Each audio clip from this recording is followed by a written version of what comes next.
Okay, great. Good afternoon, everyone, and thank you all for joining us for today's presentation. My name is Marissa, an attorney with Legal Aid of North Carolina's Helpline. Today, we have Trenner presenting for us. If you are unfamiliar with the format of this event, first, Trenner is going to review a PowerPoint presentation. At the end of the presentation, we will have a question and answer session. If at any point during the presentation you have questions, you can put them in the Q&A box on Zoom or the comments section on Facebook. We'll review all questions put in the chat boxes during the Q&A session at the end. Please remember that this is a public forum and Legal Aid is not representing you at this time. Trenner will go over this in more detail, but please remember to keep your questions as general as possible, as we cannot provide any legal advice specific to your individual situation. The session will end when there are no more questions, and regardless of where we are, we will have a hard stop at 4:30 p.m. With all that being said, I'm going to pass it over to Trenner to get us started.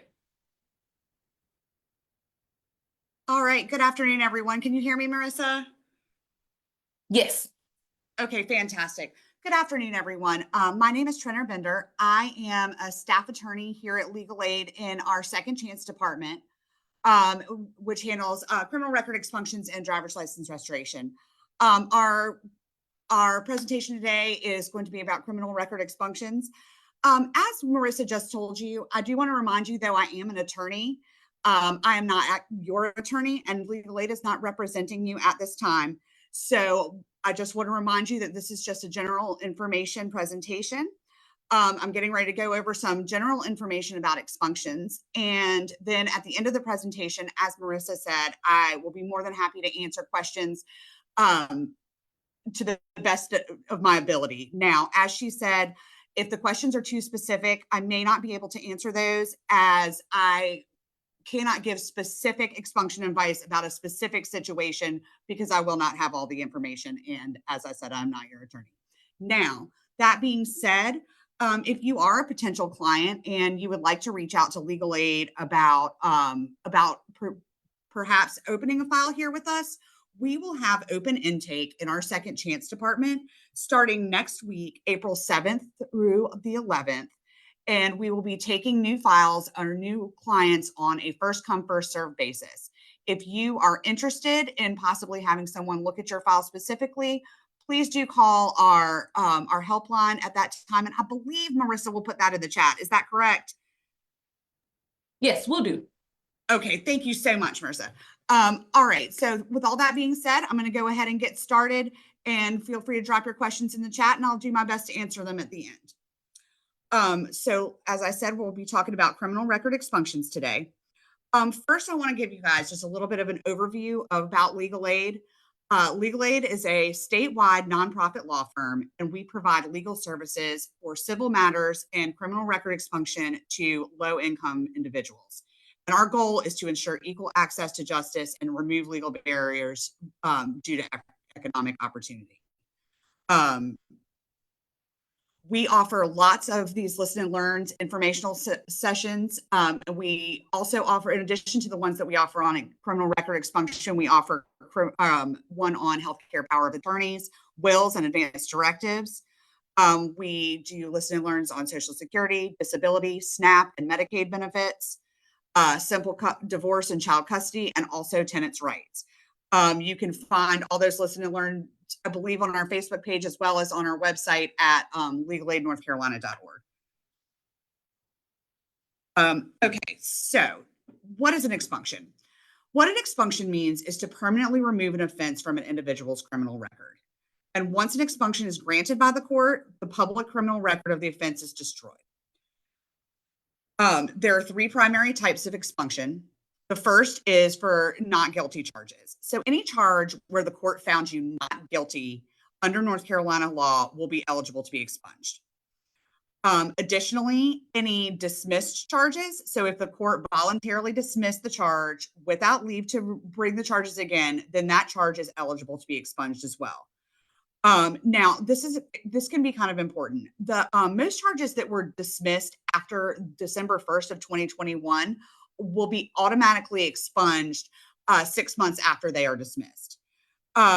So if you had a charge that was voluntarily dismissed anytime since December 1st of 2021, it is likely that the criminal record of that charge has already been expunged from your criminal record automatically. So if you have one thing that's important to point out about that is that they were behind in these for a little while and it was paused for a little while.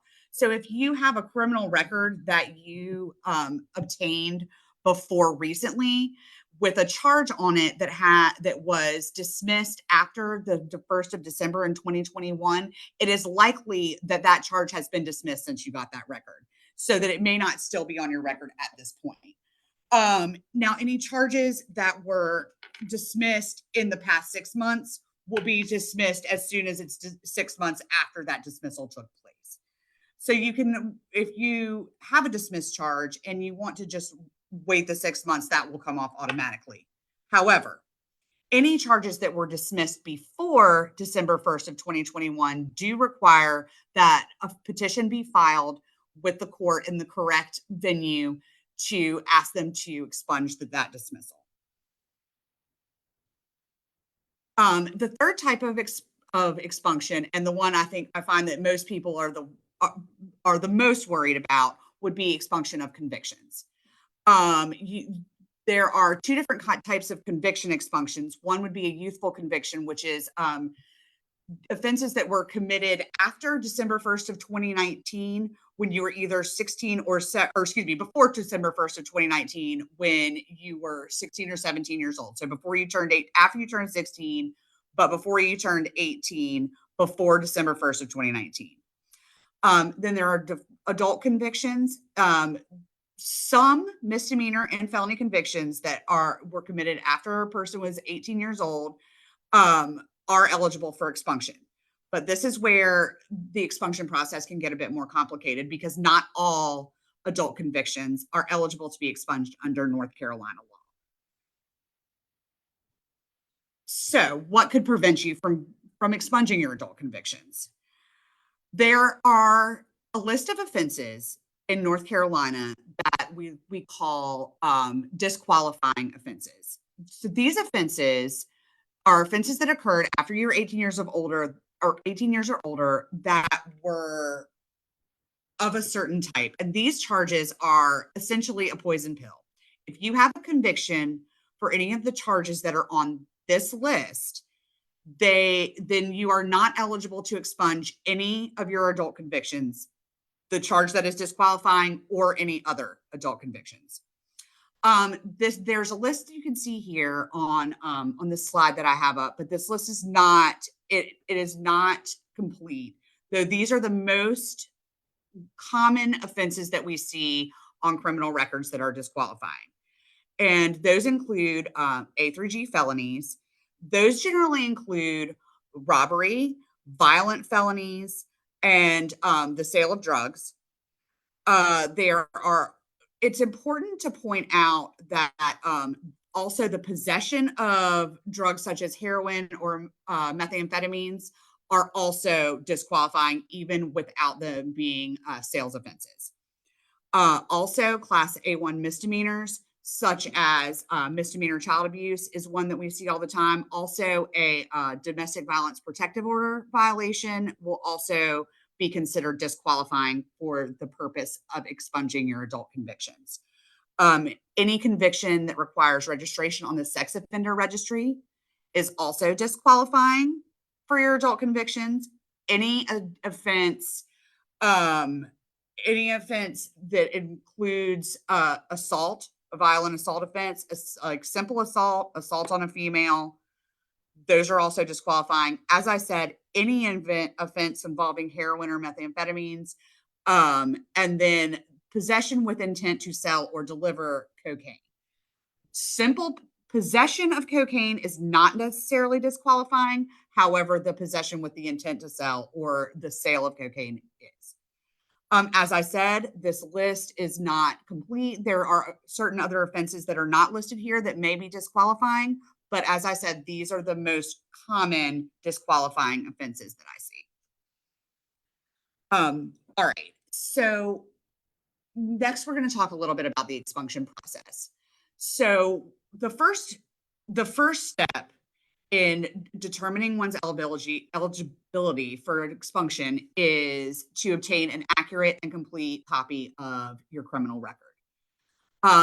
This can be a little bit more complicated than it sounds. All of the counties in North Carolina use one of two criminal record systems. So some of the counties use one called Cypress, and some of the counties use one called Portal. Both of those can be accessed at a courthouse in any county in North Carolina via terminals, usually in their like somewhere near their clerk of court's office. So you can go to the courthouse in the county where you live and get access to both of these systems.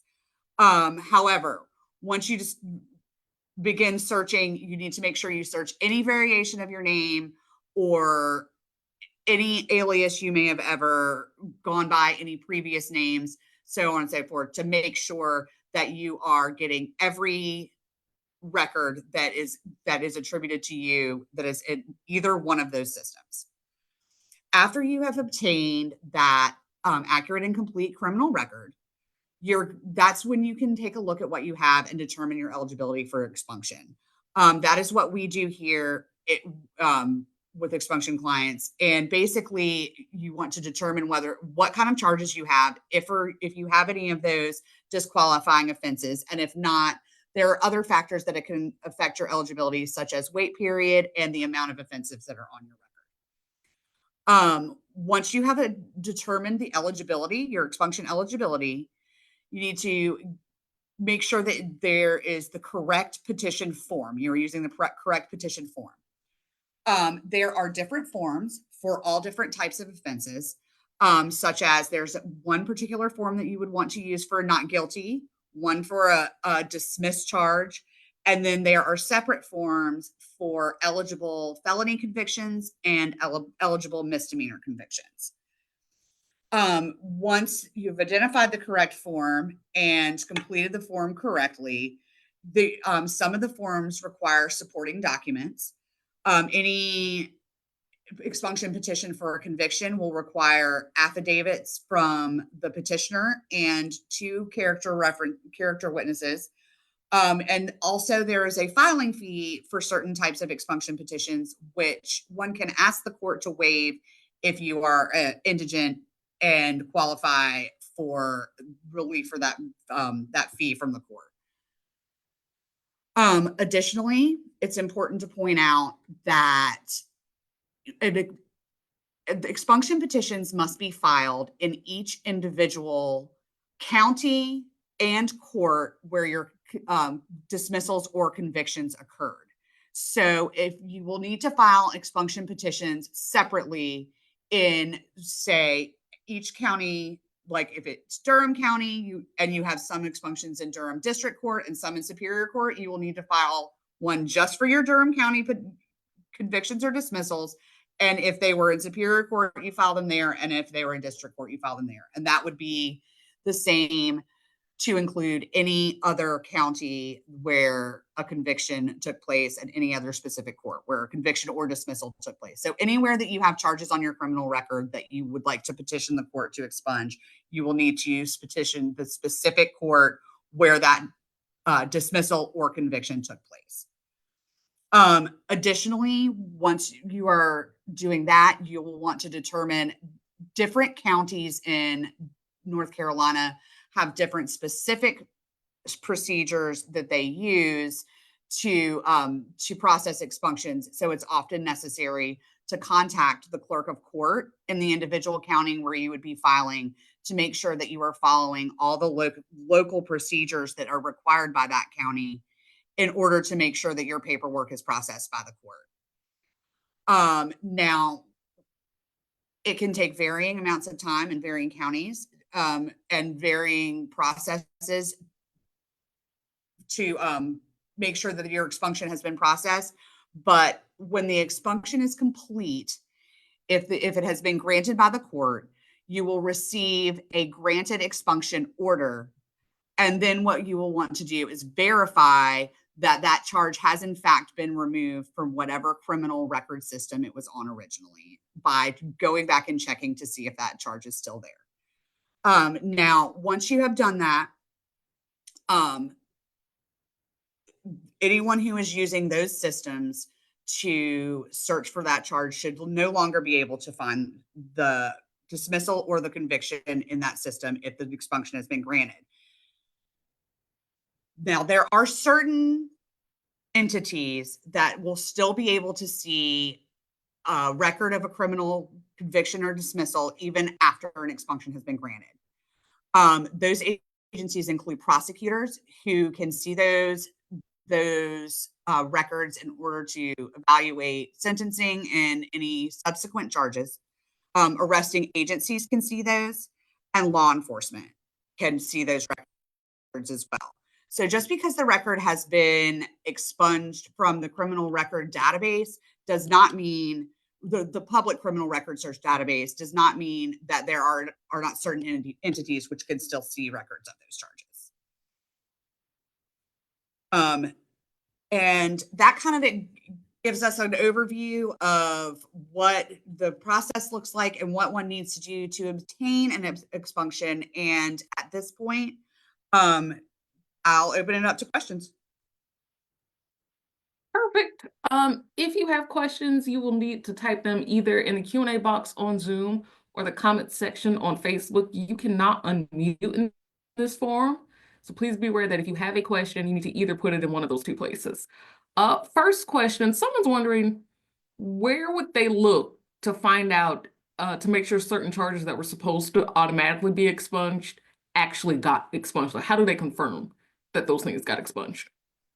Okay, so in that case, what I would do is whatever county that charge or just the dismissal took place in, I would go to that courthouse and use their criminal record database system, usually, like I said, near the clerk of court's office, to look up to see if that charge is still on the record or not. Perfect. Next question. I think someone is asking about how long does it normally take to get a dismissal expunged from a record?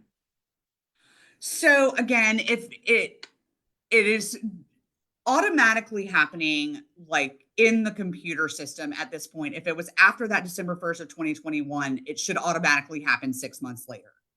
Now, if you have to petition a county or a court to expunge a dismissed charge, that amount of time can vary greatly. There are some counties that are processing expunction petition, dismissal expunction petitions very quickly. And there are other counties that have quite a long waiting time. So it's really quite kind of difficult to answer that question with any sort of certainty. That was I've seen good. it take up to a year or more, and I've also seen them take a few days. And it just really does, it's very specific on which county you're filing in. Perfect. Someone's asking if their charges are outside of North Carolina, I think they're asking, one, if legal aid can still help, and two, if a North Carolina expunction is helpful for charges that are outside of North Carolina. Okay. So I'm going to answer this in two parts. Obviously, it's a two-part question. It's a great question. So the first thing that I want to point out is that if you have charges in another state besides North Carolina, those charges can potentially affect your expunction eligibility in North Carolina, both because that defense may be disqualifying, or that offense may be disqualifying, and also for purposes of a wait period or anything like that. So it is very important to know if you have charges outside of North Carolina before you try to before one would try to petition the court to expunge convictions in North Carolina, because that may be important. Now, I cannot speak to what effect expunging charges in North Carolina would have in other states, because I am not licensed to practice outside of the state of North Carolina, and I am not familiar with expunction law, even if in other states, even so. And for that same reason, legal aid can also not help with charges that are outside North Carolina, because we are only a North Carolina law firm. Perfect. Does the waiting period for an expunction begin the date of the conviction or the date of the end of like the probation or the incarceration? When does that waiting period begin? It is different for different types of convictions. Sometimes it is one and sometimes it is the other. And in order to answer that specifically, I would have to know exactly what the conviction is and also what was on the rest of the record. But it does vary. Perfect. Um, Someone's just confirming that if they live in one county, but their charges or everything that was on the record is in a different county, they have to go to that other county for the expunction, That's, correct? that's correct. They may not necessarily need to go there. They may be able to file that with the clerk by mail, but the petitions would need to be filed in the county where the charges or dismissals occurred. To the person who has their hand raised, please remember that you cannot unmute in this forum. So if you have a question, you need to type it in the chat. I mean, in the Q&A box. I think someone's asking just, is there a specific time for them to be calling in if they're trying to get assistance from legal aid to open up a file next week? I believe the intake hours are 9 until 3. Let me see if I can verify that real quick. Okay. Um, Is it but I regular? believe It's just regular intake hours, right? it's regular intake hours. Okay, I can tell you that in hold on. Yeah, 9 to 3. That's correct. Okay, perfect. All right, well, you better. Someone's asking, how many expunctions can someone do in a lifetime? Okay. So dismissal petitions, you can do as many as you want. There's no limit on the amount of dismissal petitions. In the state of North Carolina, under North Carolina law, you only get one chance to expunge your criminal convictions. You can do multiple petitions. It's during a certain period of time. But you need to file them all during a certain window together. So it has to be like you can't do one this year and do one next year. When you're filing for your convictions, you'll need to file all your conviction petitions within a certain period of time of each other. Um, is there a specific petition needed for youthful convictions? Like a different one? I think that's what this question is asking. There is, if you have the, like what I was talking about with the, if you have an underage conviction, a conviction from when you were 16 or 17 from before 2019, I believe it is, then you will need to file on a different petition for raise the age convictions. Someone just asked for clarity. Where did they find? I think this is what you were talking about, going to the clerk's office to making sure that something was, timely expunged. But they're asking, where can they find charges and other things on their record? Where does someone pull their record, I guess? Again, if you go to the clerk of court's office in any courthouse in North Carolina, they will have terminals for both of the criminal record systems. One is called Cypress and one is called Portal. And that is where you will go to search for your criminal record. You can usually search by name. So you can use your name, or you can use, if you do happen to have the charge number on documents that you received from the court when the dismissal happened, then you can also search by that number. Um, I think that's too specific. Someone's asking, is it possible to do an expunction yourself? And second part of that, is there a fee for an expunction? Okay, so it is possible to do an expunction yourself, though the more complicated your criminal record is, the less advisable it is to do it yourself.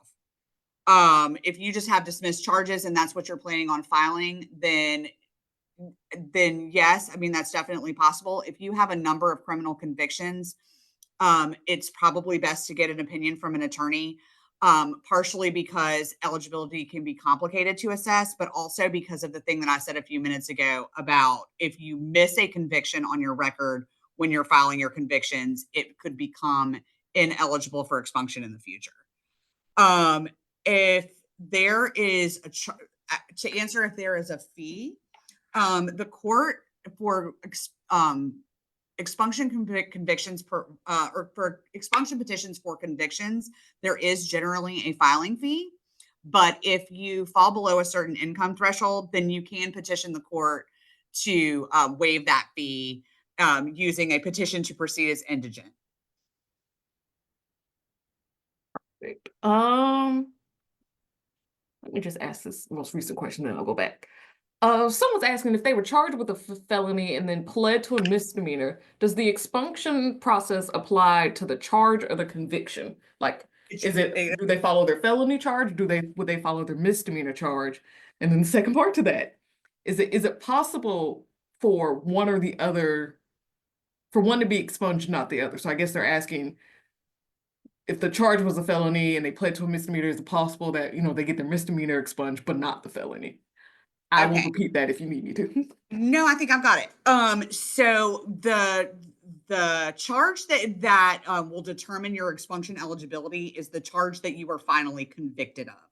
So if you were charged with a felony, but you ended up not being convicted of a felony, you were convicted of a misdemeanor, then you would use that misdemeanor conviction to determine if that charge is eligible for expunction. As long as you were not convicted of the felony, as long as it really is a guilty to lesser type of situation, then they would both be expunged when the conviction was expunged. I'm seeing a lot of questions asking about the day of the week that we will legally will be opening up for expunction files. I believe you said that will be Monday, and you have to call Monday, April 7th through Friday, April 11th. And as I said, that will be on a first come, first serve basis. They will open intake for expunctions on that morning of Monday, April 7th, and they will continue to accept clients until they get to the number that we can accept for that month. Okay. And then I will go ahead and point out that once that's over, though, we will also be reopening the intake for expunctions next month in May, the first full week in May, which is the 5th through the 9th. Perfect. If you could go back to the slide about the disqualifying offenses, I did put a link to that statute, but I am seeing a lot of questions about that, and I think it might just be easier if you would just review this information. Okay, you want me to just go over the whole this information again from the top? Yeah, I think that would be best. Okay, perfect. So again, there are certain types of offenses that are disqualifying convictions for expunction. So if you have been convicted of certain charges, then you become ineligible to expunge any of your adult convictions. It's kind of what we call a poison pill. If you've been convicted of one of these particular things, then you can't do any of your convictions. You can still do your dismissals. And I'll go through the list again. It's any felony, any A through G felony. These tend to be robberies, violent felonies, drug sale felonies, anything that's an A through a G. Any A1 misdemeanors, again, those misdemeanor child abuse is one that I see quite a bit. That's an A1. There's also a domestic violence protective order violation. Any offense that requires registration on the sex offender registry, any assault-based offense, and generally you will see those in the name of the offense, such as simple assault, assault on a female, assault on a government official, those types of things. And then any offense at all involving heroin or methamphetamine is disqualifying, even just simple possession. And any possession with intent to sell or the sale of cocaine. So the reason that's listed separately is important to point out that simple possession of cocaine is not disqualifying. So any of those, if you have any of those offenses, and again, this list is not exhaustive. There are offenses that are not listed here that are also disqualifying, but these are the most common things that we see that are the disqualifying offenses. And so if you have been convicted of one of these offenses, now if you have a dismissal for one of them, that's fine. But if you have been convicted of one of these offenses, it can cause you to be ineligible to expunge any of your adult convictions. Are DUIs eligible for expunction? They are not, no, but they are also not disqualifying. So the DWI itself will not be eligible for expunction, but it does not prevent you from being eligible for in and of itself. It depends on the rest of the record, obviously. But if the DWI itself will not prevent you from expunging other convictions Let me see. as long as those convictions are eligible. Uh, Someone's asking, I think they're asking that if they already completed their sentence, can that still be expunged? I think that's the question. I'm not really sure I I think they're understand that asking question. because they're saying if they already completed their jail or prison time, is that still available for an expunction, that conviction? Well, you would definitely have had to have completed your jail or prison time in order to be eligible for an expunction, if in fact you are eligible. And I can't speak to that because I don't know what the conviction is for. But you will have to have completed any sentence and then a waiting period, depending on what your record looks like. Perfect. And someone's asking, clarifying, they just want to clarify that they can expunge multiple convictions as long as they do them at the same time. Is that correct? That's correct. But it does depend on what those convictions are. Again, they have to meet the eligibility for expunction um, in and of themselves, and you have to have no disqualifying offenses. But you can, but it is possible to submit multiple conviction petitions as long as you do them within a certain period of time. Okay. I don't know what that question is answered. For those of you asking about the intake, again, intake, as Trina mentioned, intake for expunctions here at Legal Aid will begin on Monday via our helpline. The helpline number is in the chat for you. If you do not make it this week, I think Trina, and correct me if I'm wrong, you said that that process will also open up again the first week of May if you don't Yes, make it around this time. that's right. The first full week in May will be the next time it will be open after this week in April. So we've got April 7th through the 11th, and then next time will be May 5th through the 9th. Okay. And then, let me see. Someone's just clarifying that there's absolutely nothing they can do to mitigate a conviction where assault was part of that conviction. There's like nothing to mitigate that, correct? You could always speak to a private attorney about what you might be able to do to revisit the charges, but that is not something that we handle at Legal Aid, and there's nothing you can do to make an assault charge eligible. Um, this is asking about wait times. I don't know if you can just give some general information about the wait times for convictions before you can do the expunction. It very much depends on what your specific record looks like. For a single misdemeanor, for a single misdemeanor, it's a little bit less than it is for multiple misdemeanors. And then for single felonies, it's less for if you have multiple felonies, but it's very hard for me to give you an answer to that because there's a lot of different things you have to look at to figure out how the court would assess single felonies versus multiple felonies and single misdemeanors versus multiple misdemeanors. And there's also a lot of different times that in some cases it will start right after the conviction, but in other cases it will start at the end of the sentence. So it really is kind of difficult to pin that down without looking at a whole record. Gotcha. Okay. Next question. Does it cost money for someone to search their record at the courthouse? It does not. And then That is free, full stop. someone is asking, do they have to have, I guess the better question is, what information would someone need to have prepared before calling in the legal aid for a potential expunction? Well, the first thing that you're going to need, really the thing that you're going to need is just income verification information. Like you're just going to need the intake person, what they're going to ask you to start out with is just about your finances. So you'll just need to know, how much money you make, or if you don't, like what you might get in Social Security, and maybe what you have in your bank account, what kind of cash you have, what kind of valuables you have. Those are the kind of questions that they're going to really ask you in intake. And then if you meet the income qualifications to be a client of legal aids generally, then at that point, the expunction intake person is just going to ask you basically your full name, your birth date, any aliases or other names you may have ever gone by. They're probably going to ask you if you have any out-of-state charges or federal charges that are not in North Carolina, or anything that happened outside of North Carolina. And just in identifying information, so we have everything we need when we go to try to pull your Don't know if you can answer this, but generally for a federal conviction, the wait for an expunction is 10 years. Is that sounding right to you? Don't know if you can answer that.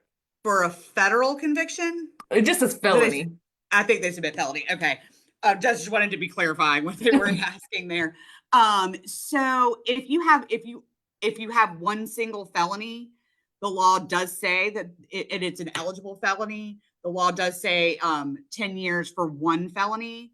If that's truly all you have and there's nothing out of state, and that would start at the end of when you completed your sentence, and any restitution would have had to have been paid. And then I think this is asking another question again. Can you expunge multiple, I guess, driving infraction dismissals at the same time? Well, infractions, if they are truly infractions, are not eligible for expunction under North Carolina law. So misdemeanor level traffic offenses are eligible for expunction. And as long as you meet all the other criteria, then yes, you can petition the court to expunge those. Infractions where you were found responsible are not eligible under North Carolina law. I think this is our last question. The questions about this recording I'm going to answer at the very end here. Someone's asking, can they call and I guess open an expunction file on behalf of someone else? No. Thank you. I don't, you know what? Marissa, I say that if you are, no. Yeah, I think no was the better answer. Someone, not sure if you can answer this, but someone's asking, what's the difference between a record being sealed and a record being expunged, or something being expunged? Okay, so a record being sealed, first of all, I'm not very familiar with that, and I believe that would pertain to juvenile records, which we do not work with. So an expunction is the record itself being removed from any criminal record search databases, where the record being sealed is it happened when you were young, and that it has been sealed so no one can look at it. I don't know that practically there's a huge difference, but that's about the best explanation I can give for that, because I'm not familiar enough with sealed records to be able to explain who specifically would be able to see those and who would not. Does that make sense? No, I think that was a fantastic answer. I learned something. Okay, perfect. Remember, not responding to specific questions, so I'm not seeing any other questions except for those questions about accessing this information. And so I'm going to go ahead and say thank you all for joining us, with a special thank you to Trina for presenting and for answering all of those questions. For those of you who would like to review any part of this presentation, you can do so by going to our website, which is by watching it on Facebook, which is www.facebook.com/legalaidnc. We have posted a recording of today's event. It will be immediately available. You can access this recording with or without a Facebook account on Facebook, and you can also review this recording and other recordings of other Listen and Learns. If you would like to register for one of our other live Listen and Learns, you can do so on our website at www.legalaidnc/clinics. Thank you all so much, and I hope everyone has a great rest of their afternoon. Thank you, Marissa.